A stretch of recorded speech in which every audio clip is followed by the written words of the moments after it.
নিউজিল্যান্ডে রাষ্ট্রীয়ভাবে জুমার আজান সম্প্রচার। দুই বাংলাদেশি দাফন সম্পন্ন। নামাজের আগে সমাবেশে হাদিসের উদ্ধৃতি দিয়ে ঐক্যের ডাক জাসিন্ডার।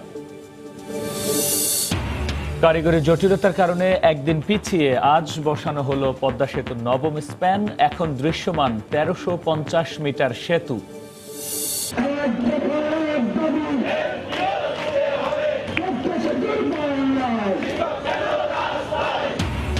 এমপিও ভুক্তির দাবিতে জাতীয় প্রেস ক্লাবের সামনে বেসরকারি শিক্ষক কর্মচারীদের চতুর্থ দিনের অবস্থান। দাবি আদায় না হওয়া পর্যন্ত কর্মসূচি চালিয়ে যাওয়ার অঙ্গীকার।